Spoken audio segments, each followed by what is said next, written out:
नमस्कार, आदाब, सत श्री अकाल। स्वागत है दोस्तों हमारे ट्रैवल ब्लॉग में। इस ब्लॉग में हम आपको सैर कराएंगे ओरछा मध्य प्रदेश की।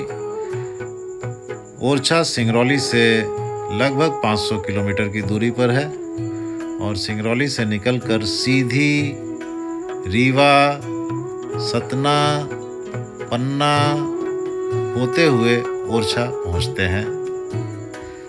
ओरछा एक बहुत ही सुंदर जगह है और यहाँ पर बहुत ही ऐतिहासिक स्थान है जो कि आपको देखने चाहिए। बुंदेलों की राजधानी रही ओरछा अपने आप में बहुत ही प्राकृतिक सुंदरता को समेटे हुए है। आप इस स्थान पर जरूर आएं। थोड़ी बहुत सड़क जो है ये सिंगरौली से देवसर तक थोड़ी बहुत आपको ख़राब मिलेगी, लेकिन आगे आप जैसा कि देख सकते हैं हमारी गाड़ी 19.5 की एवरेज दे रही है, तो सीधी के बाद आपको सड़क की समस्या नहीं मिलेगी। आप बड़े आराम से ये यात्रा कर सकते हैं। 4 लेन है, कहीं कहीं पर 2 लेन भी है, लेकिन सड़क जो है बहुत अच्छी है। ये आ गई सीधी रीवा टनल, जिसके बीच में से अभी हम गुजरने वाले हैं और ये शुरू होती है टनल। लगभग 1 किलोमीटर लंबी ये टनल बहुत ही वेल मेंटेन्ड है और यहाँ से निकलने के बाद आप गुड़ होते हुए रीवा जाएंगे।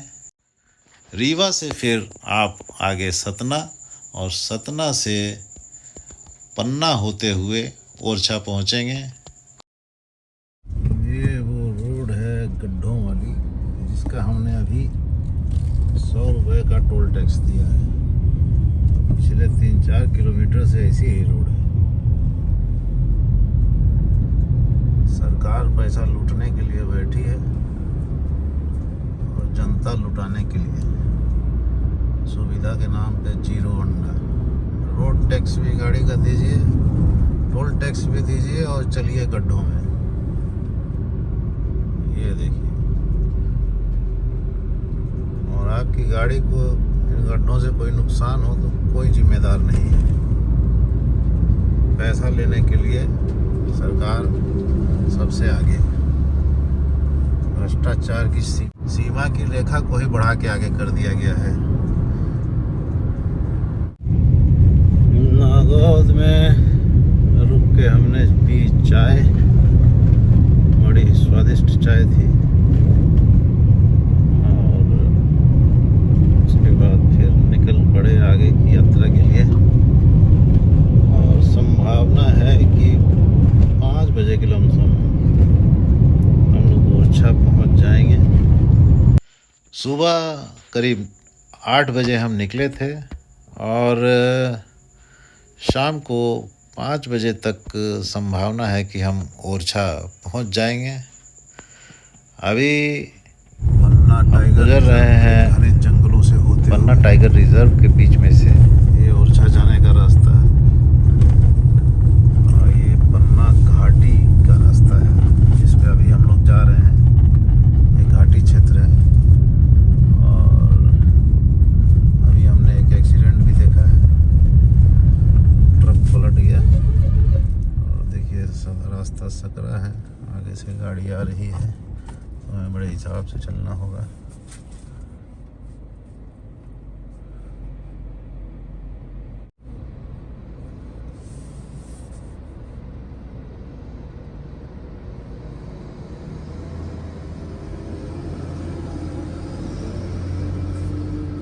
इन पहाड़ों पर गाड़ी चलाना कठिन होता है, लेकिन हम चूँकि ऐसी जगहों पर गाड़ी चला चुके हैं, इसलिए हमें कोई विशेष दिक्कत नहीं होती।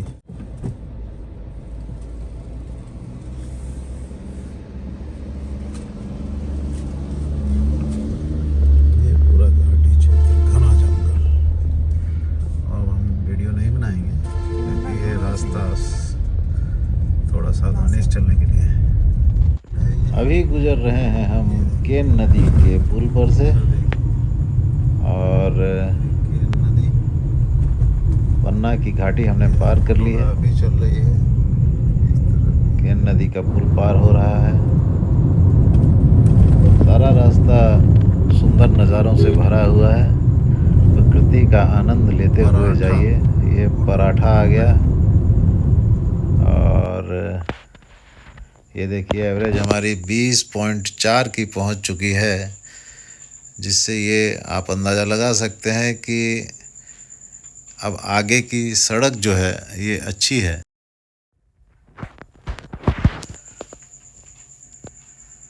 बहुत ही मनोरम प्राकृतिक दृश्य सारे रास्ते में मिले। ये देखिए बैलगाड़ी हमें देखने को मिली, जो आजकल बहुत कम देखने को मिलती है। और ये हमने प्रवेश किया गणेश गेट, ओरछा का कर रहे हैं गणेश दरवाजा प्रवेश द्वार। और यहाँ से बहुत सारे होटल निकलने के बाद आगे एक गेट और है, जिस गेट से दाहिनी तरफ हमारा होटल था गोमती पैलेस, और ये रहा गोमती पैलेस।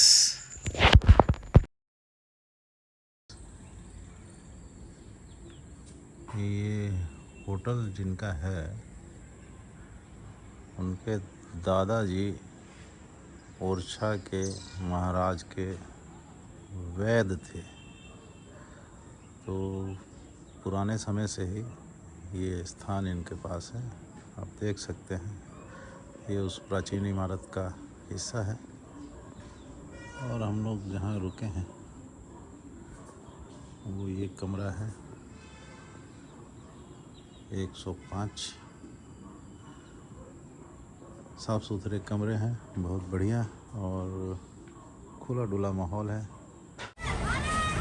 आज चूँकि 15 अगस्त है, तो ओरछा में देखिए ये 15 अगस्त का जुलूस जो स्कूली बच्चों द्वारा निकाला जा रहा है। बड़ा आनंद आया इस 15 अगस्त के जुलूस को देख के। बचपन याद आ गया, जब हम भी इस प्रकार के जुलूस में शामिल हुआ करते थे। बहुत ही आनंद आया। चाहे इस जुलूस को देखने के लिए जो ट्रैफिक जाम था, हमें उसके कारण आधा घंटा लगभग रुकना पड़ा, लेकिन बहुत ही मज़ा आया इस जुलूस को देख के। और इसके बाद हम सीधे पहुंचते हैं राजा महल। मिलिए हमारे गाइड इंदर सिंह चौहान जी से। चौहान जी नमस्ते। और ये हमें ओरछा के किले और यहाँ आसपास के बारे में इतिहास बताएंगे। तो क्या बताएंगे सर आप? पहले तो आपका मैं तहे दिल से स्वागत करता हूँ ओरछा राजा राम की नगरी में। अभी जो हम लोग खड़े हैं, ये ओरछा का जो मेन किला परिसर जिसको बोलते हैं फोर्ट कॉम्प्लेक्स। तो यहाँ पर टोटल जो मॉन्यूमेंट हम काउंट करते हैं, यहाँ पर टोटल 6 ये महल बने हुए हैं, 15 छतरियाँ हैं और 22 मंदिर। ये जो शहर है ओरछा, इसको हम बोलते थे बुंदेलखंड। जो बुंदेला डायनेस्टी थी, बुंदेला राजपूत। ओरछा शहर जो है ये बुंदेलों की दूसरी राजधानी बनी थी 1501 में। सबसे पहली जो राजधानी थी बुंदेलों की, उस जगह का नाम है गढ़कुड़ार। गढ़कुड़ार यहाँ से 60 किलोमीटर है नॉर्थ ऑफ ओरछा, एक छोटे से गांव में। आज भी वहाँ काफ़ी सुंदर सा किला बना हुआ है।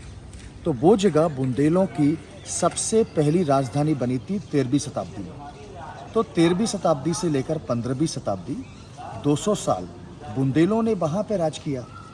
बट 15वीं शताब्दी के लास्ट में वहाँ पर पानी की कमी के वजह से वहाँ के जो लास्ट राजा थे, उनका नाम था महाराजा रुद्र प्रताप बुंदेला। ये ओरछा आए थे शिकार के लिए। और 15वीं शताब्दी में ये गांव बहुत छोटा था और दूर दूर तक घना जंगल। और इस जंगल में एक साधु रहते थे, उनका नाम था तुंग ऋषि। ये जो मेन राजाराम मंदिर देख रहे हैं टाउन में, इस मंदिर में जो पूजा होती है शाम में, इस पूजा में आज भी हम उन साधु का नाम वर्णन करते हैं। और ओरछा का जो जंगल है नदी के इस साइड में, ये आज भी उन्हीं के नाम पर है। इसको बोलते हैं तुंगारण्य फॉरेस्ट। तो जब राजा ने देखा कि ये गांव बहुत सुंदर है, जंगल है, नदी है, पानी है, सुरक्षित है, तो वो अपनी राजधानी जो है गढ़कुड़ार से ओरछा शिफ्ट किए। जब ओरछा उनकी नई और दूसरी राजधानी बनी तो राजा ने सबसे पहला जो महल राज परिवार के लिए बनाया, ये जो सामने आप देख रहे हैं, उसको हम राजा महल वो पूरे राज परिवार के लिए, यहाँ जितने राजा रहे 1531 से लेकर 1783 तक, वो उनका मेन रेजिडेंस था। तो राजा महल जो है सबसे ओल्डेस्ट है और उस महल को बनने में लगे थे 30 साल, 1501 से लेकर 1531। और वो महल जो है एक राजा ने नहीं, 3 राजाओं ने अलग अलग टाइम पर कंप्लीट किया। पहले राजा रुद्र प्रताप, दूसरे भारती चंद और तीसरे राजा मधुकर बुंदेला। राजा मधुकर बुंदेला ये काफ़ी धार्मिक थे, राजा थे कृष्ण भक्त और रानी थी राम भक्त। तो राजा महल का जितना भी डेकोरेशन वर्क है, अंदर जो पेंटिंग्स हम देखेंगे, वो सारे राजा मधुकर के टाइम का है। तो राजा महल जो है सबसे ओल्डेस्ट है। ऐसे ये दूसरा महल आप देख रहे हैं पीछे, इसको हम जहांगीर महल, जहांगीर जो था मुगल सम्राट और हमारे जो चौथे राजा थे महाराजा बीर सिंह, ये दोनों मित्र थे। तो राजा बीर सिंह ने ये महल जहांगीर के सम्मान में बनाया था, तो इसको जहांगीर महल बोलते हैं। ऐसे ही यहाँ देखें, ये सामने जो छोटा सा महल दिख रहा है, ये शीश महल, ये महल सबसे लास्ट में बनाया गया था। ये 18वीं शताब्दी का है। ये पहले भी ऐसे गेस्ट हाउस था। अभी 1984 से ये मध्य प्रदेश टूरिज्म ने होटल में कन्वर्ट कर दिया। और इसके ही पीछे एक और छोटा सा महल है। जब हम इस महल के ऊपर चलेंगे, जहांगीर महल का ऊपर से पूरा व्यू आएगा। तो चौथा जो महल है उसको बोलते हैं राय प्रवीण का महल। राय प्रवीण जो थी राज नर्तकी ओरछा राज दरबार की, तो उसको भी महल दिया गया। तो सबसे पहले हम जहांगीर महल से स्टार्ट करते हैं। और अभी जो हम महल में जा रहे हैं, ये इसका फ्रंट नहीं है, ये इसका बैक है। अच्छा। और एज पर वास्तु हमारा जो मेन गेट होता है वो पूरब में, तो पूरब उस साइड में है। तो इसका मेन गेट जो है उस साइड में है, जो हम चल के देखें। हम लोग महल के पीछे तरफ से जा रहे हैं। पीछे तरफ से जा रहे हैं।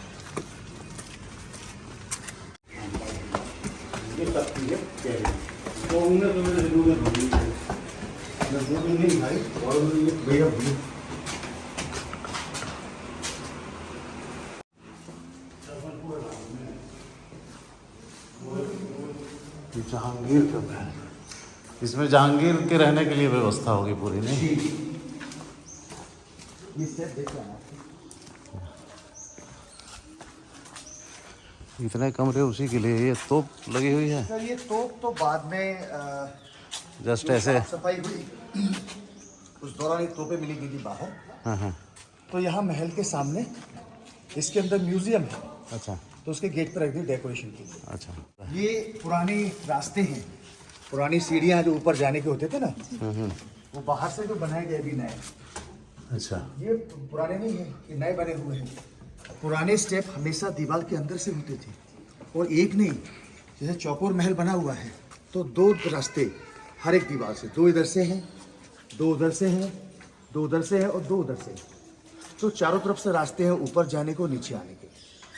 अभी जो हम आए हैं ना, ये जहांगीर महल। इस महल का नाम जहांगीर महल कैसे पड़ा? हमारे जो चौथे राजा थे महाराजा बीर सिंह जो देव और मुगल सम्राट जहांगीर अकबर का बेटा, ये दोनों अच्छे फ्रेंड थे। जहांगीर को नहीं पता था कि मेरे लिए इतना बड़ा महल ओरछा में बन रहा है। ये तो राजा ने उसको सरप्राइज देने के लिए, उसके सम्मान में ये महल बनाया। और इस महल को बनने में लगे थे 22 साल, 1605 से लेकर 1627। बड़ा लंबा सरप्राइज था। और यही 22 साल जो थे उसका रूलिंग पीरियड था, क्योंकि 1627 में ही जहांगीर की डेथ हो गई थी। तो 1627 में जब ये महल कंप्लीट हुआ, उसके बाद राजा बीर सिंह ने जहांगीर को इनवाइट किया, तो वो आया था और बताते वो इस महल में खाली 1 रात ही रुका था। तो ये जो महल आप पूरा देख रहे हैं, ये खाली 1 ही रात इस्तेमाल हुआ था। 1 रात के बाद इस महल को दोबारा फिर कभी यूज़ में नहीं लिया। क्या हुआ, नेक्स्ट डे जब जहांगीर जा रहा था ओरछा से लाहौर के लिए, तो महाराज बीर सिंह ने क्या किया, ये पूरा का पूरा महल ये जहांगीर को गिफ्ट कर दिया, उसको दे दिया। वो देने के बाद जब वो जा रहा था लाहौर के लिए, कश्मीर के पास राजौरी में उसकी डेथ हो गई। तो आफ्टर डेथ उसका जो बेटा था शाहजहां, वो आया नहीं क्योंकि वो बुंदेलों के अगेंस्ट था। और महाराज बीर सिंह ने, जिन्होंने बनाया था, ये वापस लिया नहीं क्योंकि हमारे कल्चर में हम दिया हुआ दान वापस नहीं लेते। इसीलिए पूरा का पूरा महल जो है एक रात इस्तेमाल हुआ था। और इस महल को बनाने के लिए महाराज बीर सिंह ने उस टाइम पर दो जो आर्किटेक्ट थे, हिंदू एंड मुस्लिम, इन दोनों को दो अलग अलग शहर से बुलाया था। हिंदू को जयपुर से, राजपूताना घराने से, और मुस्लिम को फतेहपुर सीकरी से। तो ये जो महल बना है पूरा, ये पूरा सिमेट्रिकल, और ये पूरा महल जो बना है इंडो इस्लामिक स्टाइल, जिसमें हिंदू और मुस्लिम दोनों आर्किटेक्चर आप एक साथ देख सकते हैं। ये हाथी देख रहे हैं ब्रैकेट के ऊपर आप, ये टोटल जो हाथी है पूरे आंगन में चारों तरफ, ये है 108। 108 अपना शुभ नंबर होता है, और हाथी का है गणेश का प्रतीक। तो ये हिंदू में है। ऊपर के जो बड़े बड़े गुम्मद देख रहे हैं, डोम बने हुए हैं, वो इस्लामिक में है। बट हर एक गुम्मद के ऊपर देखिए टॉप में क्या रखा हुआ है, कलश, कमल, नारियल, जो हम मंदिर में पूजा में रखते हैं। ऐसी छोटी छोटी छतरियाँ कितनी सारी बनी हैं, ये सारे राजपूत स्टाइल में हैं। ये इसका मेन आंगन है। आप बीच में देख रहे हैं बड़ा सा जो पूल बना हुआ है जहांगीर के लिए, और उसके चारों कॉर्नर पे ये 4 पानी के टैंक, जिसमें ये पानी फूल पत्तियां डाल के पूरे आंगन को डेकोरेट रखने के लिए। ये जो महल ये है, पानी की टंकी है। इसमें सर पानी भरते थे ऊपर तक, अच्छा। और फिर ऊपर फूल पत्तियां डाल के ना, तो ये 4 टैंक है। एक यहाँ पर है, एक उधर है, एक उस कॉर्नर पे, एक ये वाला, ठीक है। और ये उसके नहाने के लिए पूल टाइप में, तो ये स्विमिंग पूल टाइप में बनाया गया था उसको। ये जो महल है ये टोटल 5 मंजिल है। अभी जो हम लोग खड़े हैं इसके तीसरे फ्लोर पर, इसका 2 फ्लोर नीचे बेसमेंट में है और 3 ऊपर है। हम लोग पांचों देख सकते हैं। बिल्कुल सर, नहीं नीचे तो नहीं जाएंगे बट ऊपर चलेंगे, नीचे बंद है। अच्छा। और इसमें टोटल जो रूमिंग है वो है 236 कमरे। 100 रूम जो है नीचे बेसमेंट में है और 136 से ऊपर चारों तरफ। ये जो महल प्लान करते थे पहले में, ये सीजन के हिसाब से, आज हमारे घर पे एसी है, कूलर है, पहले नहीं था। तो जितने भी अपने किले महल बनते थे भारत में, ये सीजन के हिसाब से प्लान करते थे। बेसमेंट जो बनता था वो समर के लिए, गर्मी में, मोटी दीवारें हैं, चारों तरफ से वेंटिलेशन है हवा और लाइट के लिए। ये जो रूम्स बने हैं जिसपे प्रॉपर डोर है, ये विंटर के लिए। और ऊपर के जो फ्लोर बनते थे जिसमें झरोकेदार बालकनी है, जाली है, वो बनते थे रेनी सीजन के लिए। बारिश में आप ऊपर बैठेंगे, ठंडी हवा और सुंदर सा नज़ारा। और ऊपर के किसी भी फ्लोर में, किसी भी रूम के अंदर दरवाजे नहीं होते थे, ओनली पर्दे। तो ऐसा पूरा महल बना हुआ है।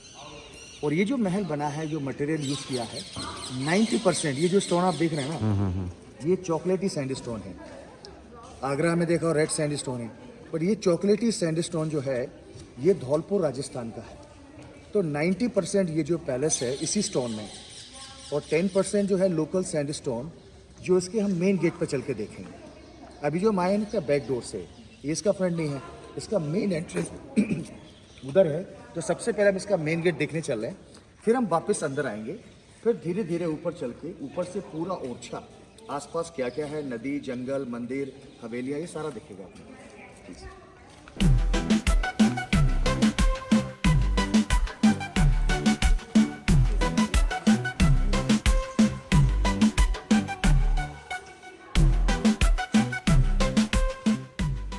स्टोन के अंदर स्टोन फिक्स करना है। तो ये पूरा रंगोली जैसा बना है फूल पत्तियों से, ये पूरा इले वर्क है। फिर सामने आप देखो जो कार्विंग दिख रहा है, हाथी, घोड़े, जानवर बने हुए हैं, ये लोकल पत्थर है। दूसरे देखो तो लकड़ी से दिख रहा है आपको। ये सेम पत्थर यहाँ देखिए आप, ये वही पत्थर है, इसको देखें आप, ये तो बिल्कुल लकड़ी जैसे लग रहा है। लकड़ी से दिख रहा है, पर ये पत्थर। और ये जो देख रहा है ये चॉकलेटी सैंडस्टोन जो है, ये धौलपुर राजस्थान का है। तो 90% ये जो महल बना हुआ है इसी पत्थर में। ये दरवाजे आप देख रहे हैं उसी टाइम के हैं, ये 17वीं शताब्दी के। और ये जो लकड़ी है सागवान की, सागवान के जंगल इधर पूरा बहुत जंगली सागवान का ओरछा का है। तो ये उसी टाइम के दरवाजे हैं। तो ये इसका हम मेन गेट पर आए हैं। अभी आप बाहर से देखें, ये स्लैब देखना काफ़ी है। ये राइट में दिख रहा है पूरा तुंगारण्य फॉरेस्ट दिख रहा है आपको, जंगल जो तुंगभद्र का जंगल एक मंदिर वो सामने भी दिखाई दे सर, रहा है। हाँ 22 मंदिर है टोटल ओरछा में चारों तरफ। अच्छा। तो वो भी एक मंदिर है। एक वो दूर दिख रहा है पेड़ों से घिरा हुआ घना, हाँ, वो भी एक मंदिर है संगम पर। और सामने जो बिल्डिंग आप देख रहे हैं ना बड़ा, इसके अंदर बड़े बड़े आर्च बने हैं, वो ऊँटों का अस्तबल है ये। हाँ एक्चुअली वो पहले का है महल। बिल्डिंग जो है ये जहांगीर महल से पुरानी है। वो एक्चुअल रानियों का झूला घर था। बड़े बड़े आर्च हैं चारों तरफ, हाइट पे बना हुआ है, अंदर सीलिंग में कड़े लगे हैं। तो सावन के महीने में रानियाँ झूला झूलती थी बारिश में, तो ठंडी हवा बौछार लगता था उनको। बट जब जहांगीर आया उसके लिए महल बनाया तो उसके साथ काफ़ी सेना थी, आर्मी, घोड़े पर, हाथी, ऊँटों पर। तो घोड़ों का अस्तबल तो था, ऊँट और हाथी के लिए था, बट ऊँटों के लिए नहीं था। तो इसके बड़े बड़े गेट देखते हुए इसमें ऊँट बांधे गए थे, इसलिए ऊँटों का अस्तबल है ये। अब जैसे ये इसका मेन गेट है, तो जहांगीर का जो आने का रास्ता था वहाँ नीचे से पूरा रोड बना हुआ है। वो जो बड़ा पेड़ दिख रहा है पीछे, उसके अंदर जो है गेट बना हुआ है, शाही दरवाजा। उससे एंटर करके राइट ऊपर रैंप आ रहा है, वो जो कैमल स्टेबल दिख रहे हैं ना, उसके देखो लेफ्ट में रास्ता नीचे जा रहा है। देखा जाए ये उधर पूरी से। चढ़ाई, हाँ आइए, पूरी चढ़ाई है ये। एक साइड से शुरू करते हैं।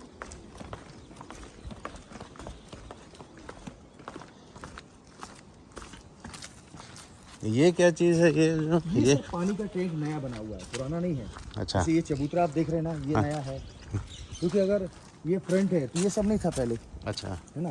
तो ये पानी का टैंक ये नया बना हुआ है, क्योंकि 1986 में ये मॉन्यूमेंट रीओपन किए गए थे पब्लिक के लिए। ओके। तो साफ सफाई के लिए, पानी भरने के लिए बनाया गया था। ये सीमेंट का बना हुआ है पूरा, पहले सीमेंट था नहीं।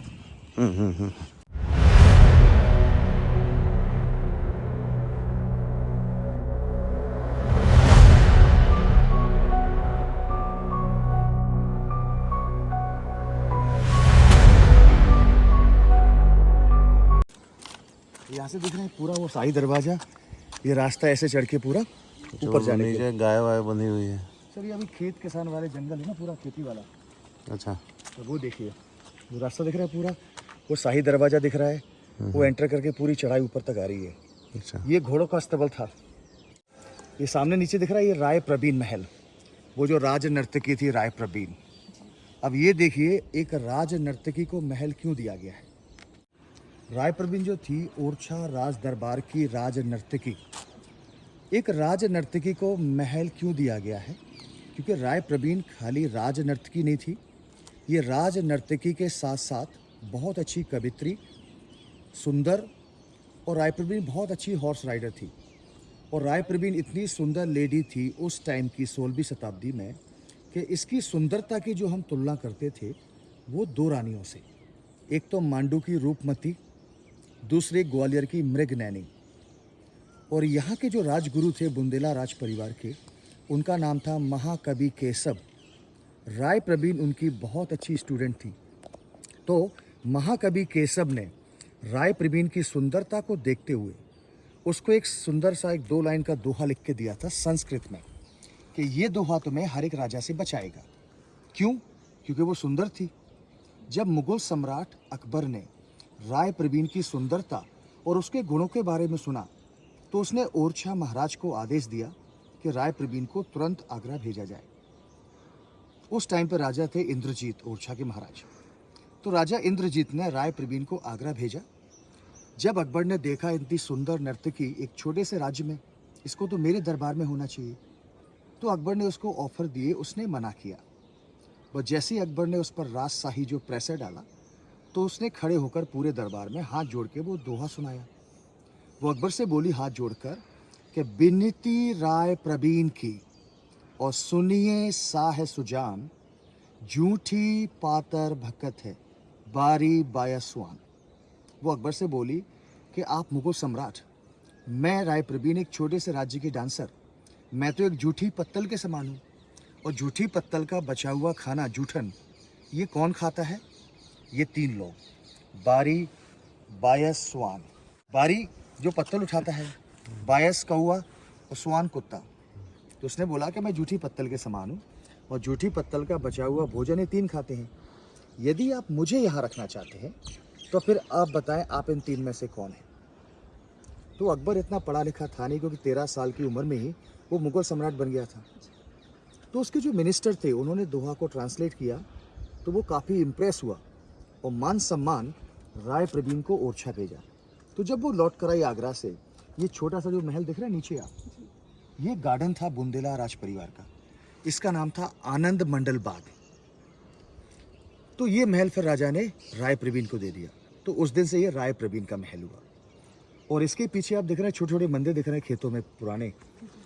ये पहला शिव मंदिर दिख रहा है, फिर उसके और पीछे आप देखेंगे तो बनवासी राम है, राधिका बिहारी टेम्पल और पंचमुखी महादेव। पर इनमें मूर्तियां नहीं हैं। जो 22 मंदिर आपको बोले, खाली एक ही मंदिर एक्टिव है, राजा राम मंदिर। वो सामने दिख रहे वो हैं सर मंदिर देखें सारे आपको ऊपर भी जी। तो ऐसे ही 22 मंदिर है। इनमें मूर्तियाँ इसलिए नहीं है, आप सामने देख रहे हैं वो मंदिर दिख रहा है, लक्ष्मी नारायण मंदिर दूर पहाड़ी पर दिख रहा है पुराना, जिसमें मिनारेट है। उसी मंदिर की मूर्ति चोरी हुई थी काफ़ी साल पहले। तो उसके बाद डिपार्टमेंट ने इन सारे मंदिरों की मूर्ति निकालकर राजाराम मंदिर में रख दी। तो एक ही मंदिर एक्टिव है जो पेंटेड है, राजाराम मंदिर। बाकी सारे मॉन्यूमेंट सामने दिख रहा है आपको पीला सा।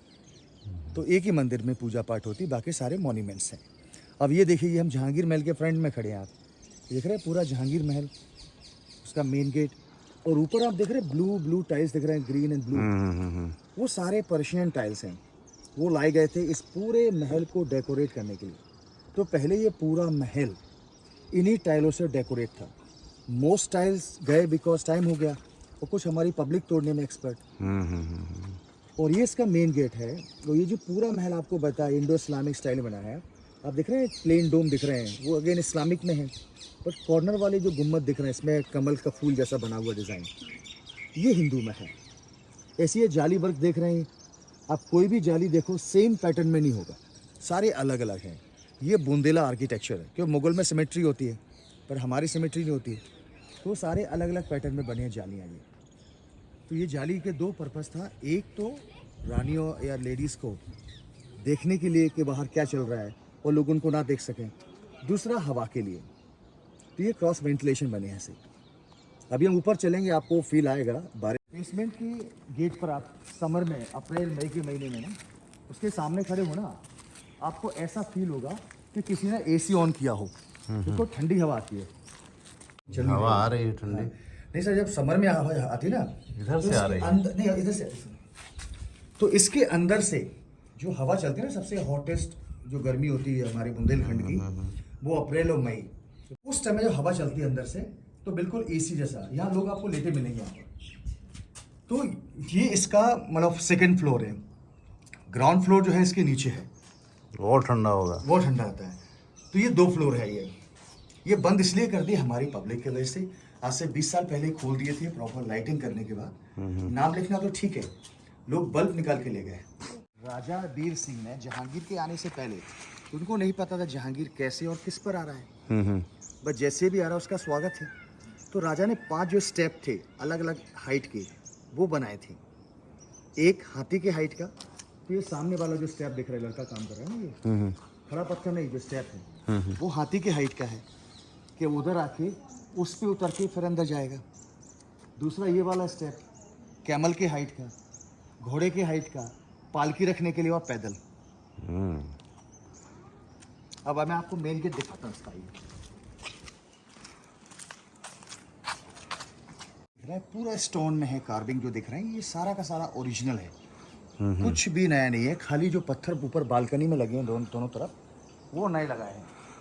अब ये जो हाथी दिख रहा है आप लेफ्ट और राइट में, ये पत्थर के बने हुए सिंगल पत्थर में, ये 2 हाथी हैं राइट और लेफ्ट में। ये रखे गए हैं सिंबॉलिक बताने के लिए लोगों को कि पहले के टाइम पर हम गेस्टों का स्वागत कैसे करते थे। पहले क्या था, हर एक महल के गेट पर 2 रियल हाथी होते थे राइट और लेफ्ट में, और उनके सूर में क्या देते हैं, इत्र की बोतल, परफ्यूम। तो जो भी गेस्ट आ रहा है इत्र डाल रहा है। ऊपर ये बालकनी बनी दोनों साइड में, ये लेडीज के लिए ऊपर से फूल बरसाने के लिए। फिर ये 2 तोरण जो बने आप देख रहे हैं, आर्च आप दिख रहे हैं। पहला जो तोरण है डिजाइन जा रहा है स्नेक जैसा, उसके ऊपर देखो टॉप में कलश रखा हुआ है, और दोनों तरफ मोर बने हैं, कमल है। ऊपर देखो व्हाइट स्टोन में गणेश है, रिद्धि सिद्धि सरस्वती के साथ। तो ये अपना पूरा हिंदू तोरण द्वार जो बना हुआ है। विंडो के ऊपर वाला जो आर्च आप देख रहे हैं प्लेन है, फूल पत्तियों से डेकोरेट है, वो इस्लामिक है। ऐसे यहाँ देखें आप, ये जो डिज़ाइन है इसके अंदर, आपको याद हो अकबर ने 1602 में एक दरबार रखा था आगरा फोर्ट के अंदर। वो इसलिए कि वो एक नया धर्म स्टार्ट करने वाला था, दीन इलाही, तो वो पैटर्न दिखाने के लिए। तो ये देख रहे हैं, ये जो तोरण बना हुआ है हमारा, जो आम के पत्ते टांगे जाते हैं, बंधन द्वार, ये हिंदू है। ये जो डायमंड कट सेलिंग दिख रही है आपको, ये इस्लामिक है। ज्योमेट्रिकल डिज़ाइन मुगल्स है। ये दिख रहा है 6 पॉइंट स्टार जीएस जो है डेविड, वो है। फिर यहाँ देखें जाली जो है इस्लामिक है, बस जाली के अंदर हिंदू क्या है ये देखें आप, ये देखिए, ये सारे स्वास्तिक बने हमारे, ये देख रहे हैं सारे स्वास्तिक बने हैं सारे पूरी जाली के अंदर। तो नीचे से ऊपर तक पूरे स्वास्तिक बने हुए हैं।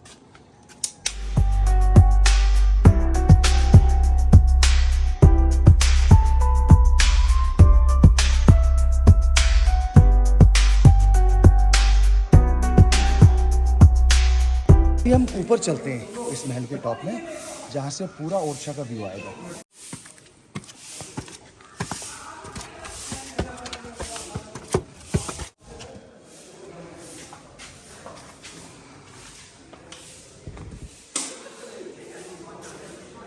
ये है पुराने रास्ते, देखिए यहाँ भी है, उधर भी है। और ये रास्ते देखिए कितने सकरे होते थे, सकरे हैं। अच्छा, ये नीचे से सीढ़ी आ रही है जो? जी, और अंधेरे हैं। इनका कारण था बनाने का सकरे ऊंचे और अंधेरे, डार्क में, कि कोई भी एनिमी अगर अटैक करते हैं तो इजीली चढ़ नहीं पाएंगे, और एक बार में एक ही आ पाएगा, दो नहीं आ सकती। भाई मैं आपको ओरछा का मेन जो दृश्य है वो दिखाता हूँ।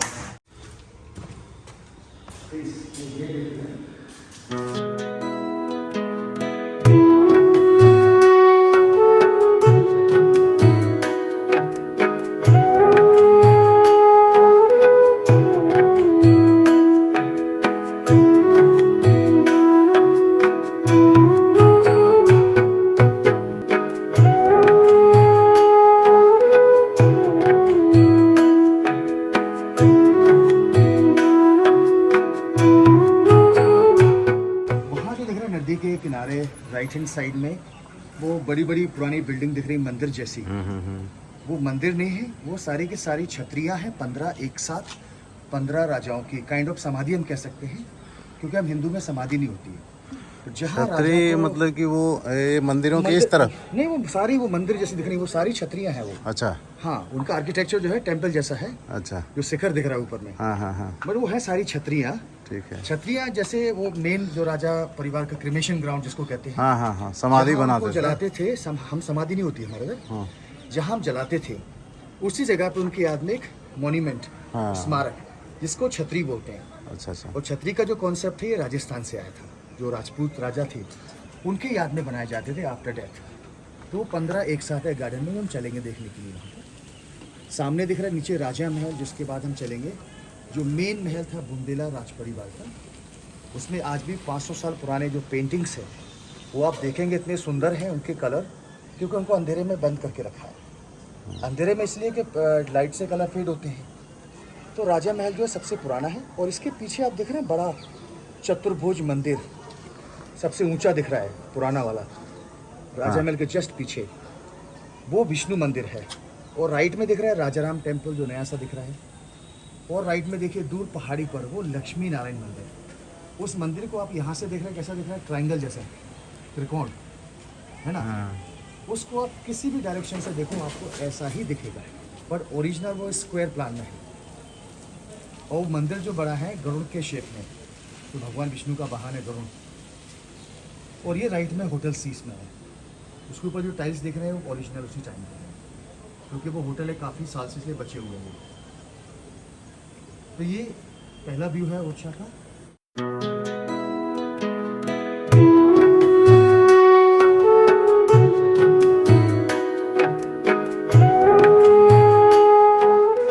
ये है इसका आंगन एक। हाँ। ऐसे टोटल इसमें जो है 9 चौक बोलते हैं ना हिंदी में। हाँ हाँ, 9 चौक, 9 आंगन है। मेन आंगन बड़ा बड़ा जो हमने नीचे देखा था, और जहाँ हम खड़े हैं ये छोटे छोटे आंगन है। ऐसे 8 आंगन ऊपर चारों कॉर्नर पर हैं। और ये टाइल्स देख रहे हैं उसी टाइम के हैं। ग्रीन ब्लू आप देख रहे हैं ना, ये सारे के सारे पर्शियन टाइल मीनाकारी जिसको बोलते हैं ना, पूरे प्लास्टर में काट काट के फिक्स किए गए हैं। तो पहले पूरा महल ऐसा ही सजा हुआ था, तो अधिकतर चले गए बिकॉज टाइम हो गया, कुछ पब्लिक तोड़ने में एक्सपर्ट। ये रास्ता ऊपर का, ऊंची ऊंची सीढ़ियाँ हैं।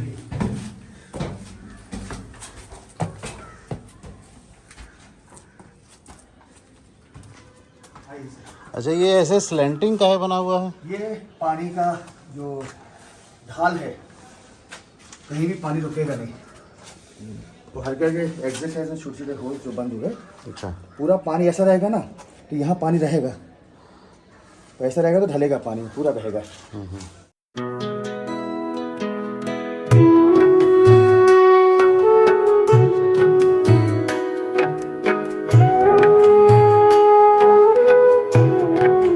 यहाँ दो नदियाँ हैं, बेतवा और जामनी। केन भी है ना? नहीं सर, केन नजर नहीं है। बेतवा केन लिंक जो चल रहा है जोड़ने का, वो खजुराहो के पास में ये पन्ना। सामने भी कोई है? ये सर वो हवेली आपको बताई थी नीचे से ना, अच्छा। राजा के जो खास खास लोग रहते थे, वहाँ एक दाऊ जी की कोठी थी जो आर्मी मिनिस्टर थे, फिर उनके पीछे हिम्मा हमीर की कोठी है, फिर आगे बारूद खाना है। अच्छा, और ये यहाँ नीचे सर ये हाँ, ये सारे उनके जो केयर टेकर वगैरह थे, वो सबके रहने के लिए रेजिडेंशियल एरिया था ये। और ऊपर पीछे देखेंगे तो पुरानी दीवार, वो गेट बना हुआ है, ये बैरिक्स टाइप में। तो हर एक 1 किलोमीटर में एक हवेली, बैरिक्स और किले की दीवार जो है बनी हुई है।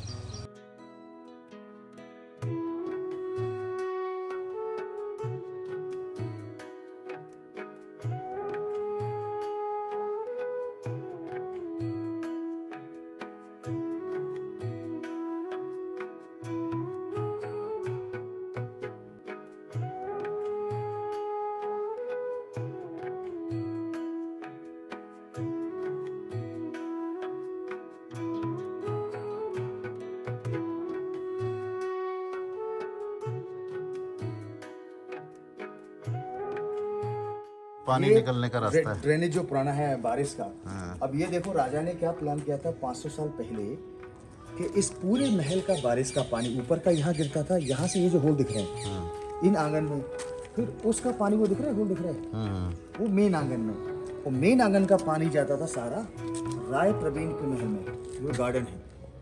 तो ये कोई भी पानी वेस्ट नहीं गया। ऊँटों का अस्तबल देखा था हमने, वो है ना, उसके पीछे देखो किले की दीवार ऐसे उधर पूरा जा रही है आगे। वो ऐसे गोल टाइप में भी गोल दीवार गोल है। जो है वो तोपें रखी जाती थी यहाँ पर। अच्छा, हर एक 1 किलोमीटर बाद जो बुर्ज बने होते हैं, इन पे तोपें रखी जाती थी। अब इस किले की दीवार है, जब हम चलेंगे नीचे टिकट काउंटर के वहाँ पास बुर्ज में, भी किनारे जी। किनारे बने हुए हैं। जब हम चलेंगे टिकट काउंटर के पास, इस दीवार के बारे में आपको बताएंगे। उसमें गन पॉइंट है और एरो पॉइंट है, ठीक है।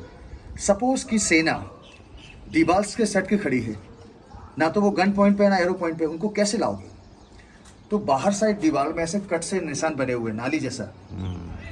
तो ऊपर से क्या, गरम ऑयल गरम पानी डालते थे। गरम ऑयल गरम पानी डालोगे, आप पीछे हटोगे और गन पॉइंट एरो पॉइंट पे आओगे। तो ऐसे पूरी किले की दीवार बनाई है। हमेशा देख रहे हैं वो जो नदी दिख रही है, वो एक्चुअल संगम है 2 नदियों का, बेतवा और जामनी का। अच्छा, वो यहाँ से वहाँ पे। ये बेतवा जा रही है, वो ऊपर से जो आ रही है वो जामनी है, वो पत्थरों के बीच में संगम में संगम। संगम है ये। ये संगम। इसी में नहीं है, खाली इसमें आवाज गूंज रही है। इसमें गूंज रही है, क्योंकि ये जो बनाए जाते थे ना, जैसे पहले पूजा पाठ के हिसाब से, हालांकि तो जहांगीर के लिए बनाया था, बट है तो पूरा ये हमारा। और ये मुख्य द्वार के ऊपर है गेट के, तो यहाँ पर आप बैठ के ऐसे सूर्य नमस्कार या पूजा पाठ या जाप करते हैं मंत्रों का, तो वो पूरे में घुसेंगे, इसलिए सबसे ऊंचा बना हुआ है। और गुम्बद देखो इतने ऊंचे नहीं है, और उनमें एको साउंड नहीं है। जैसे आप उसकी ये ऊंचाई की वजह से इको हो रहा है। जैसे आप अगर ओम का जाप करो, ओम, हाँ। तो पूरे में गूंजेगा ऐसे ही।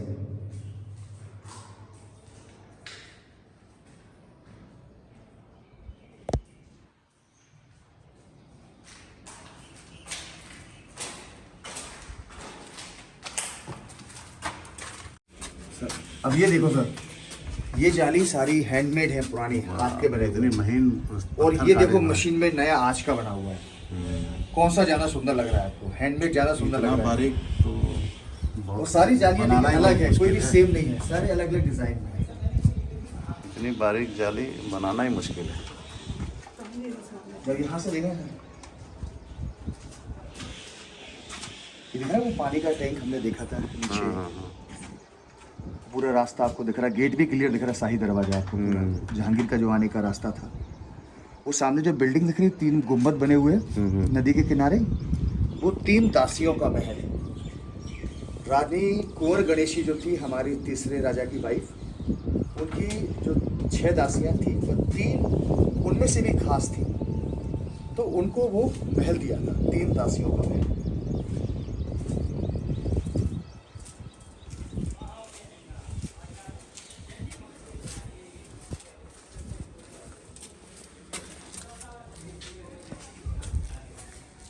ये देखिए 2 टाइल्स को लॉक करने के लिए भी यहाँ सर इंटरलॉकिंग सारे थे, पत्थर जितने हैं सारे, जालियां जितनी सारी इंटरलॉकिंग।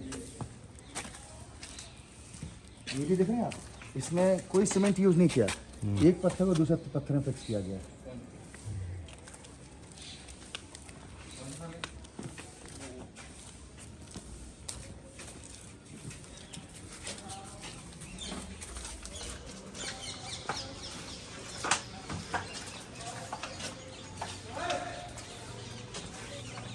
यहाँ से देखो आप, आपको राय प्रवीण महल पूरा क्लियर दिख रहा है। जैसे ये पीछे जो गोल गोल ये सर सर्किल बना क्यारी है, पुरानी गार्डन जो था बगीचा, तो पुराना पानी डालने के लिए सिस्टम था, पुराना इरिगेशन सिस्टम। अभी इसमें दोबारा से गार्डन प्लान कर रहा है, जैसे छतरियों में कर रखा अभी।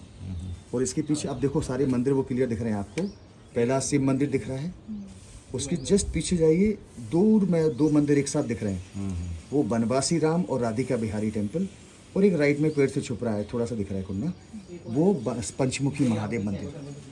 और ये दीवार देखें इस तरफ, ये किले की दीवार अगेन, उधर का तो वहाँ से देखा था, ये जो दीवार जा रही है ऐसे, वो दीवार दिख रहे हैं हवेली के पीछे, ये वो पानी काट के जो लाए थे नदी का, अभी भी वहाँ पानी देखो भरा हुआ पत्थर के पास में। गेट के बगल से है पानी। हाँ, ये पूरा पानी ऐसे ले जाकर वो जो मंदिर है लास्ट में 2 एक साथ, उनके नीचे वापस जोड़ दिया था, तो ये आइलैंड हो गया पूरा। और ये बाहर देख रहे हैं, ये ओरछा की जो आबादी है 15,000, इतना सा यही है बस।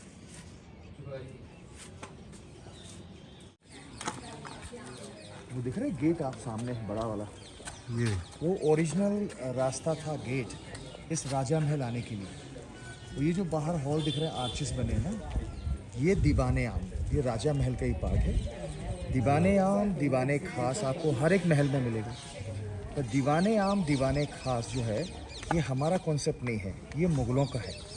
हमारा दरबार होता था, सभा होती थी, तो राजा आम सभा बाहर लेते थे आम जनता से, और दरबार खास महल के अंदर होता है, जहाँ राजा उनके मिनिस्टर कुछ भी खास मीटिंग करना, डिस्कस करना है, वो अंदर करते थे। ये सामने दीवारें आम। दीवाने आम है, इसी के अंदर आपने कल सामने लाइट शो देखा था, वहाँ बैठे। हाँ, तो ये दीवाने आम का पार्ट है। तो अभी हम चल रहे हैं राजा महल के अंदर। ये ऐसे बरामदा है बैठने के नहीं लिए। सर, ये गेट है, उसके गार्ड्स नॉर्थ गेट से हम वहाँ सभा जाने के लिए और वापस अंदर जाना। इसका मेन गेट अगेन हम बात करें ना, वहाँ पूरब में, जिससे हम अंदर जा रहे हैं अभी।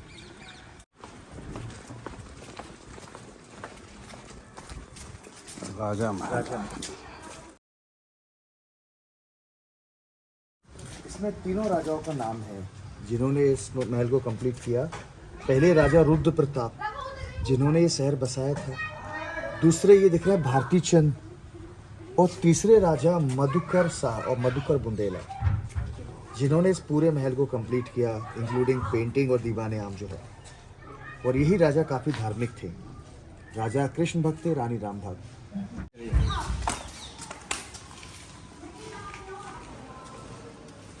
ये देखिए कितना सिंपल है, तो उस महल का गेस्ट के लिए था, ये फैमिली के लिए है। हम लोग राजा महल के अंदर, राजा महल जो है सबसे पुराना महल ओरछा का है, पहला महल ही यही था। ये महल बुंदेला राज परिवार के लिए बनाया गया था, और वो इस महल में रहे 1531 से लेकर 1783 तक। फिर 1783 में ये बुंदेला राज परिवार, ये लोग अपनी राजधानी ओरछा से टीकमगढ़ शिफ्ट कर गए थे। टीकमगढ़ यहाँ से 80 किलोमीटर दूर है, ये जंगल से रास्ता जाता है। अच्छा, आज भी राजघराना जो है टीकमगढ़ में है, अभी भी राजा है, रानी है, 3 बेटी 1 बेटा है, वो टीकमगढ़ में रहता है। तो इस महल में जो है 2 मेन आंगन हैं। वहाँ उनके महल में नहीं जा सकते हैं? नहीं सर, वो प्राइवेट है ना, तो काफ़ी सारे हेरिटेज उनका पर्सनल है वो।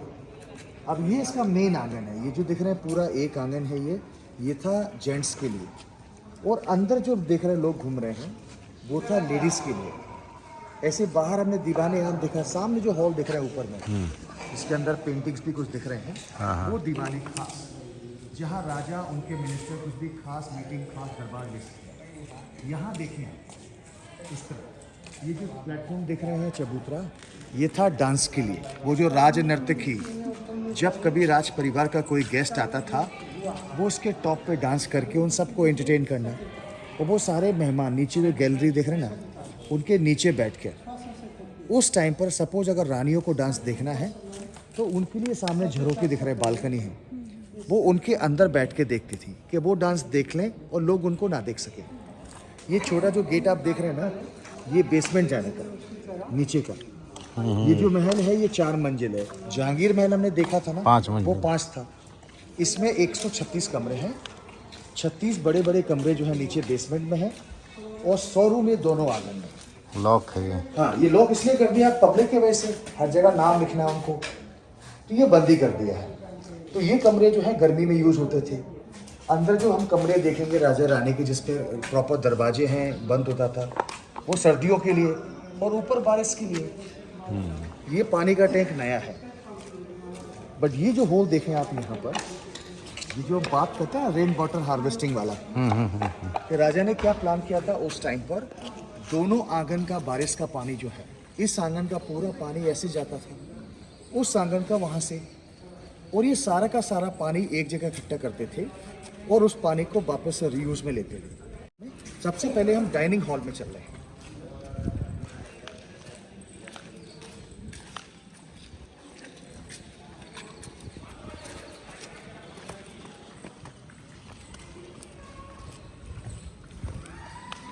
ये दिख रहे हैं छोटे छोटे कड़े लगे हैं ऊपर में, ये पहले क्या था पर्दे डालने के लिए, तो ये चारों तरफ से ऐसे ही बंद करके रखते थे इसको।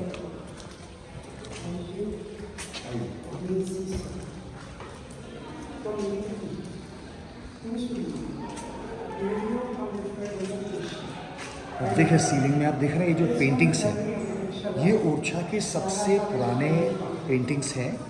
ये पेंटिंग राजा मधुकर ने बनवाए थे जब वो आगरा से लौटे। आपको पता है अकबर ने एक दरबार रखा था आगरा फोर्ट के अंदर 1602 में। वो दरबार इसलिए रखा था कि अकबर एक नया धर्म स्टार्ट करने वाला था, दीन इलाही। तो वो एक पैटर्न उसने ड्रॉ किया था, जहाँ आप देख सकते हैं स्वास्तिक बना हुआ है, लोटस बना हुआ है, 6 पॉइंटेड स्टार ऑफ डेविड बना हुआ है, ठीक है, ऐसे ही पूरा पैटर्न तैयार किया था। तो राजा मधुकर जो हमारे तीसरे राजा थे, इनको भी इनवाइट किया गया था, और अकबर ने साथ ही साथ एक फरमान जारी किया था कि मेरे दरबार में कोई भी राजा मेरे अलावा शाही तिलक और शाही जो पगड़ी होती है वो पहन के नहीं आएगा। तो राजा मधुकर तो धार्मिक थे, कृष्ण भक्त, ये डेली टीका लगाते थे। उस दिन उन्होंने उससे लंबा तिलक लगाया, तो शाही जो स्वापा होता है वो पहन के अकबर के दरबार में गए। अकबर ने देखा सारे राजाओं को, और ओरछा महाराज को देखा, तो देख के खड़ा हुआ और बाकी राजाओं से बोला कि ये देखो, कम से कम एक राजा तो है जो अपना धर्म मानता है, आप सब तो मेरे अधीन हो गए ऑर्डर सुनते ही। तो वो उस चीज़ से इम्प्रेस हुआ था, और उस दिन से अकबर के दरबार में वो जो तिलक लगाने का रिवाज था वो चालू हो गया था, और वो कहलाया जाता था मधुकर शाही तिलक, राजा मधुकर के नाम पर। तो जो भी दरबार में जाता था उसको वो तिलक लगाना पड़ता था। तो जब राजा मधुकर आगरा से लौटे तो उन्होंने सबसे पहले जो पेंटिंग्स बनवाए थे, ये जो आप देख रहे हैं ना, ये जो पेंटिंग बनी है ये इंडो इस्लामिक स्टाइल में। आप सीलिंग में जो पेंटिंग दिख रहे हैं पूरा पर्शियन कारपेट जैसा दिख रहा है, पूरा फूल पत्तियों से डेकोरेटेड है, वो इस्लामिक है, क्योंकि इस्लाम में कोई भी मूर्ति पूजा नहीं होती। तो नीचे देखो हाथी घोड़े जा रहे हैं राजा सेना के साथ, ये पूरे हिंदू में है। और ये जो पेंटिंग्स है इसको हम बोलते हैं प्रेस को पेंटिंग, जो कि प्रेस वेजिटेबल कलर से बनाया गया है। और ये पेंटिंग सबसे पुराने हैं, जहाँ हम लोग खड़े हैं सर, ये जो हॉल दिख रहे हैं ना, ये बुंदेला राज परिवार का डाइनिंग हॉल, इसको हम 12 भी बोलते हैं, जहाँ राज परिवार के लोग एक साथ बैठ के नीचे कुछ भी डिस्कस करना है या ये फर्श पुराना ही है। जी नहीं, इसको रिस्टोर किया सर। अच्छा। तो पहले क्या है ये सर, यहाँ पानी का टैंक है ये। सर, तो ये क्या है, जब वो यहाँ बैठते थे ना, उस टाइम पर इन सारे गेटों पर देखिए पुराने कड़े लगे चारों तरफ, पर्दे इन पे पर्दे डालते और चारों तरफ से बंद करके रखते, और खाली एक गेट ये वाला, ये देख रहे हैं, इसको ये ओपन रखते थे। क्यों? यदि आप सादा बंद करेंगे तो हवा कहाँ से आएगी, और पुराना कूलिंग सिस्टम क्या था ये देखिए आएगा। इस गेट के सामने ये पानी का टैंक बनाया गया, इसके ऊपर पानी के ऊपर फूल पत्तियाँ, और फूल पत्तियों के ऊपर वो इत्र परफ्यूम छिड़क कर, ऊपर देखें सीलिंग में 2 कड़े लगे हैं, ऊपर से नीचे ऐसा कपड़े का पंखा, और राजा की 2 दासियाँ राइट और लेफ्ट में, और उनका काम था ऐसे पंखा चलाना। जब वो ऐसे पंखा चलाती थी, उसके बाद खुशबूदार ठंडी हवा टकरा के अंदर आती थी। अब सामने देख रहे हैं सर, वो गेट बंद कर दिया, वो दीवार बना दी सामने ना, हाँ। वो था इनका रसोई एक्चुअली पुराना। अब लोगों ने चूल्हे तोड़ दिए, तो बंद कर दिया उसको, तो वो रसोई था। क्योंकि वास्तु में क्या होता है कि बेडरूम सेपरेट होना चाहिए, हाँ। किचन सेपरेट, डाइनिंग सेपरेट, वो तो नहाने का स्थान तो नहीं सेपरेट। ऐसा ही पूरा महल बना है। ये जो सब पेंटिंग खराब हुई है, जो आप देख रहे हैं, इस पर व्हाइट चूना पेंटेड है, ये 1986 के पहले ये वाला महल, ऊपर वाला महल, ये थे पीडब्ल्यूडी वालों के पास, तो उन्होंने हर जगह ऑफिस कमरे बनाने के लिए उस पर चूना पेंट कर दिया। देखिए, ये आ गए हम लोग इसके दूसरे आंगन में। ये है जनाना, लेडीज़ के लिए। इसमें जो है 7 मेन कमरे हैं। सामने देख रहे हैं बीच वाला, वो राजा का है। 3 राजा के उस साइड में देखिए, 1 2 3, ठीक है, और 1 2 3 ये वाला। ये 6 कमरे थे रानियों के, और पहले ये 7 कमरे जो थे इंटरकनेक्टेड। सपोज अगर किसी भी रानी को अंदर से ही जाना है 7 कमरों में, तो अंदर से ही रास्ता था गैलरी टाइप में 7 कमरों में जाने के लिए, वो जो लास्ट का रूम देख रहे हैं वहाँ तक। उसके बाद अगर रानियों को अंदर से ही नहाने के लिए जाना है, स्नानघर जो था जिसको हमाम बोलते थे पहले, वो जो गेट आप देख रहे हैं, हमाम उसके अंदर है, तो वो भी अंदर से कनेक्टेड था। और इस पूरे महल का इंटरेस्टिंग पार्ट है हमाम। हम चल के देखेंगे कि 500 साल पहले सपोज रानियों को सर्दियों में गर्म पानी से नहाना या स्टीम बाथ लेना, सोना बाथ, वो कैसे करते थे, वो आज भी है। तो सबसे पहले हम रानी का रूम देखने चल रहे हैं, ये वाला।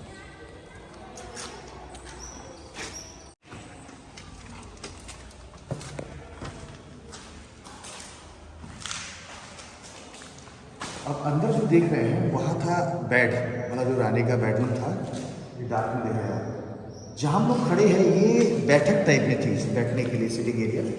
और पीछे आप देखें जो विंडो दिख रहे हैं 2, ये पूरा गेट ओपन था पहले, ये इंटरकनेक्टेड, ऐसे घूम के जाने का 7 कमरों में। और हर एक कमरे के अंदर आपको सेम पेंटिंग मिलेगी, 7 रूमों के अंदर सेम पेंटिंग, इसलिए कि किसी भी रानी को ये फील ना हो उसको अच्छा हमको खराब। हर एक सीलिंग में आप इधर से देखें, पहले ऊपर वहाँ से भगवान विष्णु के जो 9 अवतार थे, पहला आप देख रहे हैं ये मत्स्य अवतार मछली का है, दूसरा देखिए कुर्म अवतार कछुए का है, तीसरा देखिए बड़ा अवतार है, नरसिंह भगवान है। फिर इस तरफ आइए, धीरे धीरे उस तरफ सीलिंग में आप देखो एक छोटे से बामन अवतार दिख रहे हैं, उनके पीछे देखो परशुराम है। फिर नंबर 7 ये देखो राम है, पूरा राम दरबार लगा हुआ है हनुमान और जामवंत के साथ। नंबर 8 देखो कृष्ण अवतार है, और 9वां अवतार भगवान बुद्ध का, वो जो पेंटिंग टूट गई है। और 10वां कल्कि अवतार होना बाकी हुआ नहीं, होगा, वो देखिए सफेद घोड़े पर। और ये सामने देख रहे हैं समुद्र मंथन जो हुआ था हमारा, एक तरफ देवी देवता और राक्षस, ये समुद्र मंथन हो रहा है। ऐसी वहाँ पर देखो राजा मधुकर और रानी गणेश कुंवरी ब्राह्मण को गाय दान देते दिखाए गए। उधर देखिए सूर्य भगवान का पेंटिंग है, रथ पर बैठे हैं। ये देखिए भगवान राम, विष्णु जिसको कह सकते हैं। ये देखो वो जो लेडी थी गौतम ऋषि की पत्नी अहिल्या, जिसको श्राप दिया था, पत्थर की शिला बन गई थी, तो उन्होंने कहा था हम श्राप तो वापस नहीं ले सकते, पर जिस दिन भगवान यहाँ से निकलेंगे, पैर रखेंगे, श्राप से मुक्त हो जाओगी। तो आर्टिस्ट ने पेंटिंग को बड़े धार्मिक तरीके से बनाया कि कोई भी भगवान किसी लेडी के ऊपर पैर नहीं रख सकते। तो देखो शंख से जल पिला के श्राप से मुक्त कर रहे हैं वो। यहाँ देखिए ये गजेंद्र मोक्ष का है, जहाँ भगवान विष्णु गजेंद्र हाथी को बचाने आ रहे हैं। ये देख रहे हैं सर पेंटिंग, ये जो है एक जानवर 7 हाथियों को पकड़े हैं, इसको चिंगुल चिड़िया बोलते हैं, एनिमल का नाम था। हमारे दतिया के जो राजा थे गोविंद सिंह, वो साउथ अफ्रीका गए थे, ये तो सबको पता है, हिस्ट्री में भी मेंशन है। और उन्होंने किसी जानवर का शिकार किया था, उसका नाम था चिंगुल चिड़िया। बट इंडिया आके उन्होंने इतनी बड़ी कहानी बढ़ाई कि वो जानवर इतना बड़ा था कि 7 हाथियों को पकड़ के फेंक देता था, उसको मैंने मारा था। ऐसा कुछ नहीं था। ये पेंटिंग बनाई गई थी। वो इंद्र भगवान की देखें हाथ रख पे बैठे हुए, एक गणेश रिद्धि सिद्धि के साथ। ये देखिए चतुर्भुजी भगवान विष्णु बैठे हैं। फिर यहाँ कृष्ण गोपियों के साथ मुरली बजाते हैं। अब इनका कलर देखो कितना सुंदर है। तो ये ओरिजिनल पेंटिंग।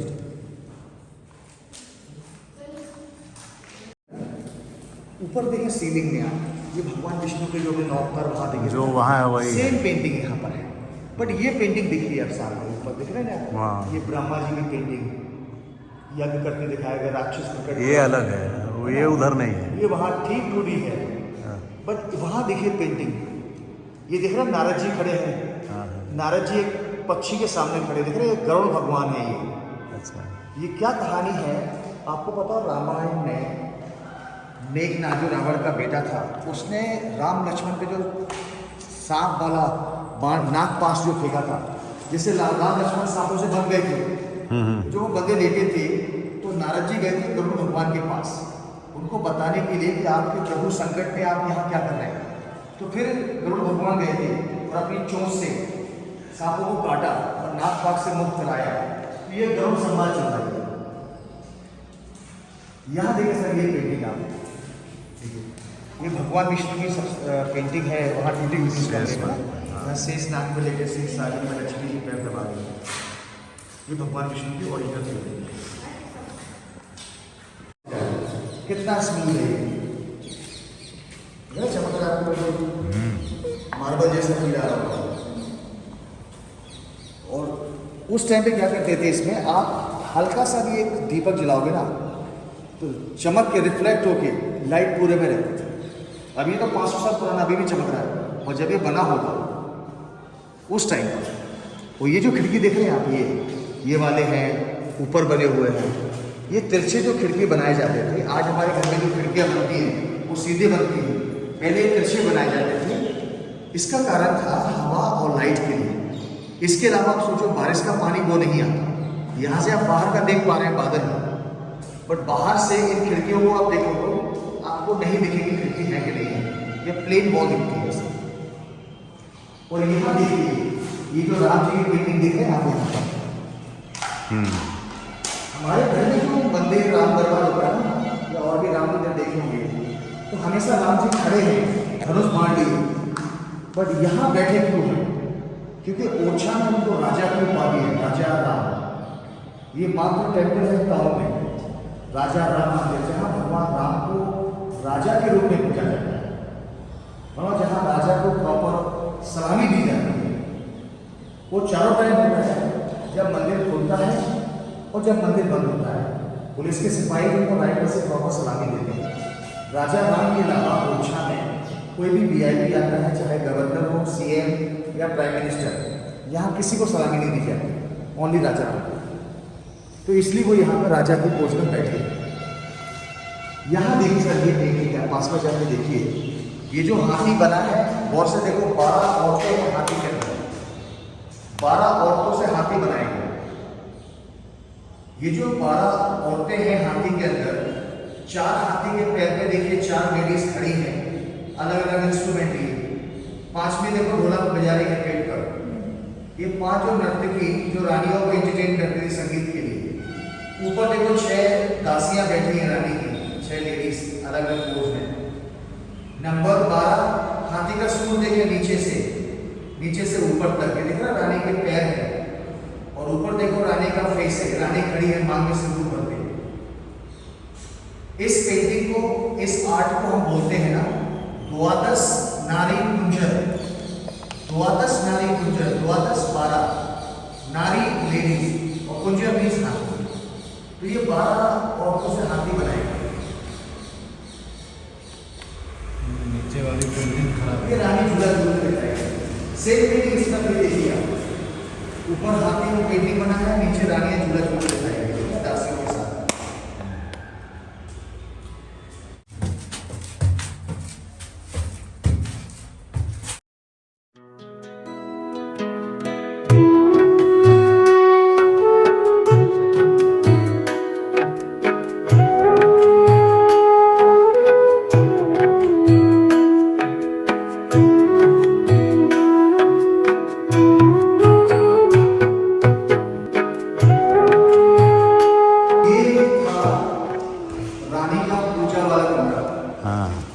जो हमारे तीसरे राजा थे, राजा मधुकर बुंदेला, उनकी वाइफ का नाम था रानी गणेश कुंवरी। तो रानी थी राम भक्त राजा कृष्णमत।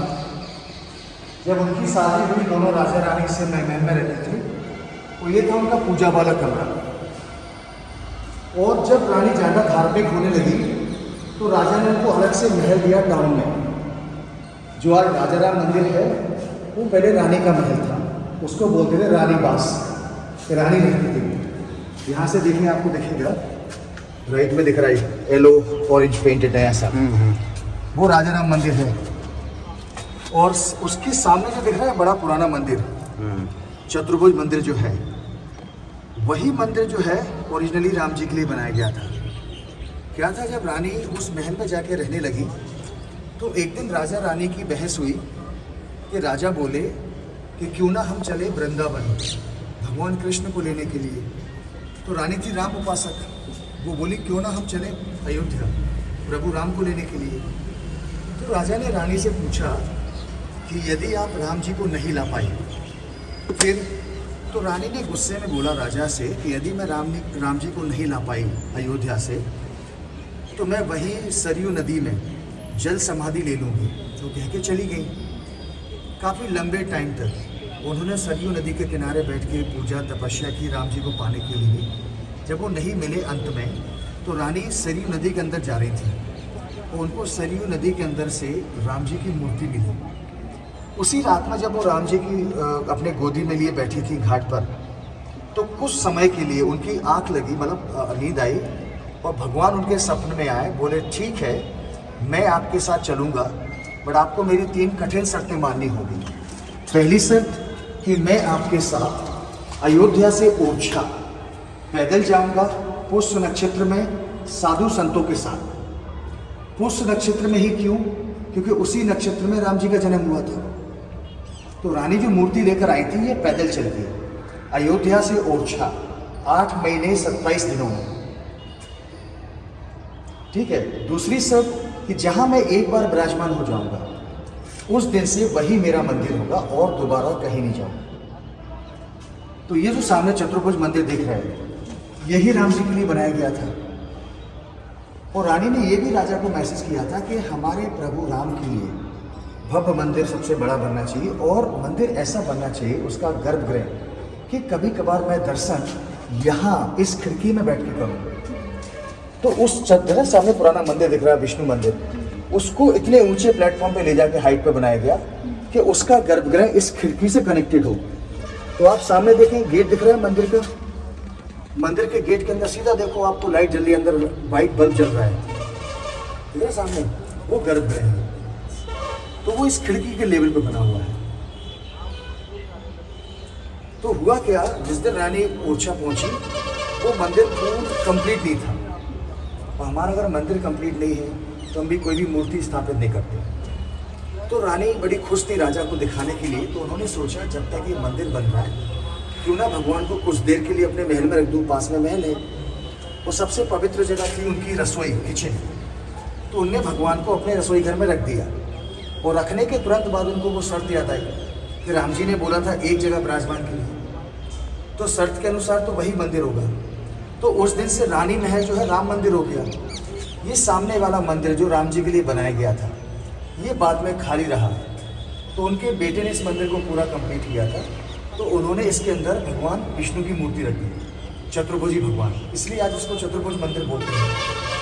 तीसरी शर्त ये थी कि जिस दिन मैं ओरछा पहुंचूंगा उस दिन से ओरछा का राजा मैं कहलाऊंगा। जैसे कि आज ये मात्र टेम्पल है जहाँ राम जी को राजा के रूप में पूजा जाता है, जहाँ राजा को प्रॉपर सलामी दी जाती है।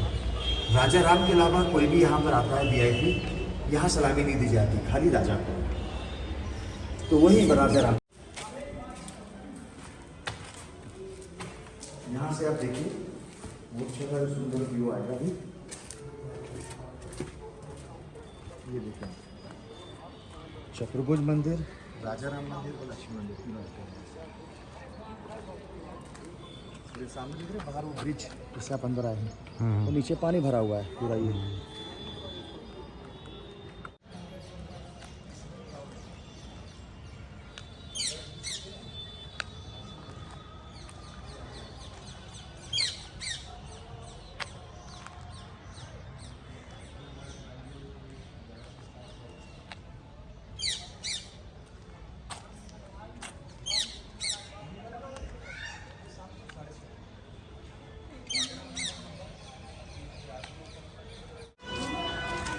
ये जो टेरेस है सर, ये दीवान आम के ऊपर है हम लोग एक्चुअल में।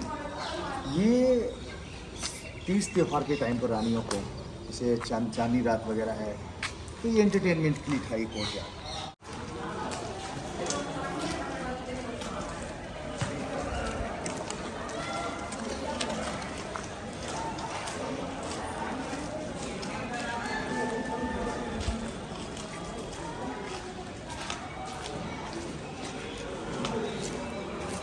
ये रूम देखिए आप, सामने शीशे चमक रहे हैं, जड़े हुए शीशे पूरे, है ना।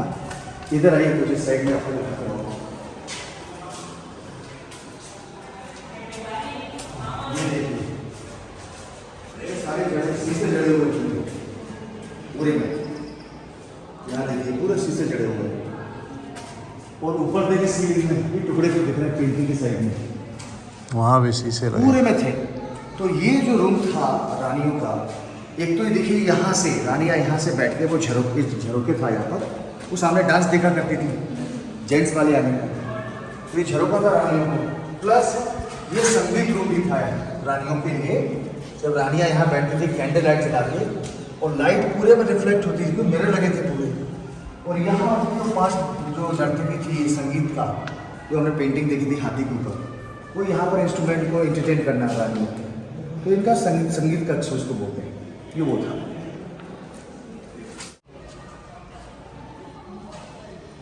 ये स्टेज हो गई और सामने बैठने की जगह नहीं।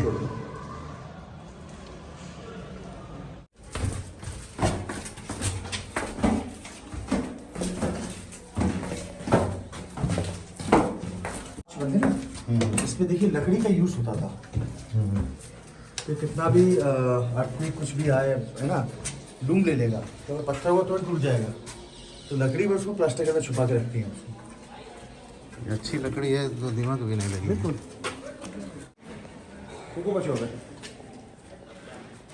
तो ये अभी जो हम खड़े हैं ना, ये रानियों को जो स्नान घर था उसके बाहर है, जिसको हमाम बोलते थे। हमाम जो है स्नान घर इस दीवार के अंदर है। ये दीवार जो दिख रहा है इसके अंदर काफ़ी बड़ा रूम है जहाँ रानियाँ नहाती थी। और इस दीवार के जस्ट पीछे क्या बना हुआ है, 3 बड़े बड़े पानी के टैंक। ये पहला वाला, ये बीच वाला, ये लास्ट, तीनों टैंक कनेक्टेड हैं लेवल वाइज, मिट्टी की जो पाइप डली उससे। सपोज रानियों को सर्दियों में गर्म पानी से नहाना या स्टीम बाथ लेना, वो कैसे करते थे? इस मिडिल टैंक में अंदर में नीचे में क्या लगा हुआ है, एक लोहे का प्लेट पानी गर्म करने के लिए। ये था चूल्हा बाहर से आग जलाने के लिए। यहाँ उनके नौकर रहते थे दासियाँ, और उनका काम था धीरे धीरे आग जलाना, जितना पानी गर्म हो ना कि बॉयल हो, क्यों रानियाँ नहा रही और बराबर पानी भी पहुँचना चाहिए। तो यहाँ से स्टेप चढ़ के वहाँ से पानी डालते थे, वहाँ से पानी डाला, पानी गिरा फर्स्ट टैंक में, फिर आया मिडिल में, गर्म हुआ, धीरे धीरे गया लास्ट में, फिर इससे वो पानी लेती थी नहाने के लिए। अगर उनको स्टीम बाथ लेना, सोना बाथ, वो कैसे करते थे, इसमें लकड़ियाँ और डाली, पानी को बॉईल किया, बॉइलिंग वाटर लास्ट टैंक में आया। इस टैंक के अंदर में एक पाइप है जिससे धीरे धीरे गर्म पानी पूरे फ्लोर पे डाल के रखते थे। और बाथरूम का जो फ्लोर बना है पूरा स्टोन का, यदि आप स्टोन पे गर्म पानी डालोगे तो स्टीम छोड़ेगा। और वहाँ बीच में बड़ा स्टोन था जिस पर बैठ के वो नहाते थे और स्टीम बांध लेते थे। आपको अंदर से दिखाते हैं।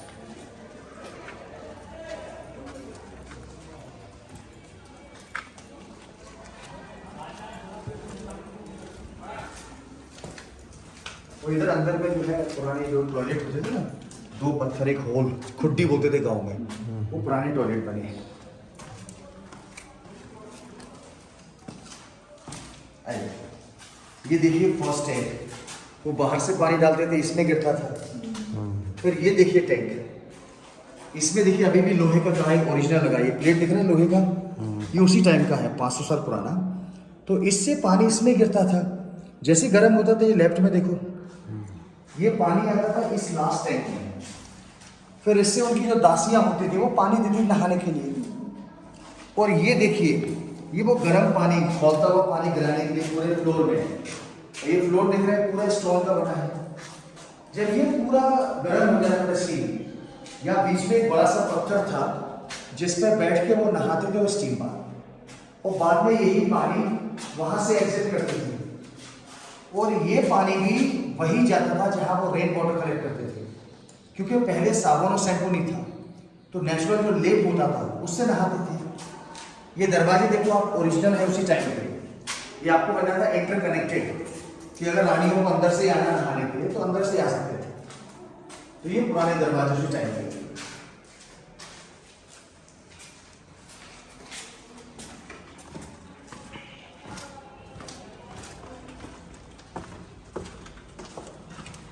ये टॉयलेट है पुराना, बट ओरिजिनल ये है कि एक जगह पे एक टॉयलेट और प्रॉपर दरवाजे होते थे।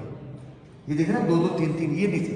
ये पीडब्ल्यूडी के टाइम पर यहाँ स्कूल चल रहा था इस महल के अंदर, तो बच्चों के लिए 2-2, 3-3 बना दिया उसने। आइए, पुराने वेंटिलेशन भी है लाइट के लिए, तो डे टाइम तो लाइट ऊपर से आती थी, शाम में ना ये देखिए आले बने छोटे छोटे, नीचे ऊपर काफ़ी सारे, ये दिए रखने के लिए ऑयल लैंप। वो पानी आता था लेडीज वाले आंगन से पूरा बारिश का। और ये देखो, ये जेंट्स कोर्टयार्ड से। फिर राजा ने क्या किया, इसी पानी को ये छोटे छोटे नालियों से, देखो ये डाइवर्ट कर रखा बाहर तरफ, उधर भी आप देखो। और इस दीवार के पीछे क्या था, इस महल का गार्डन। तो ये सारा का सारा पानी उस गार्डन में जाता था, तो कोई भी पानी नहीं चाहिए। आज भी बारिश का पानी ऐसे ही जाता है, फर्क इतना है पीछे कुआं बना दिया, कुएं से गार्डन में पहले डायरेक्ट जाता। पानी बरसेगा तो इसमें से पानी जाएगा पूरा। आज भी बारिश होती है ऐसे निकल के जाता है, कहीं भरता नहीं है। आइए, यह दीवाने खास जाते, ये दीवाने खास पहले राजा यहाँ बैठते थे, और ये आर्चेस के अंदर उनके जो मिनिस्टर वगैरह थे वो सब बैठते थे खास मीटिंग के लिए। और ये देखें पीछे, ये जब स्कूल चल रहा था यहाँ पर, तो ये महात्मा गांधी, सरस्वती, आचार्य विनोबा की पेंटिंग बनाई गई स्कूल के टाइम पर।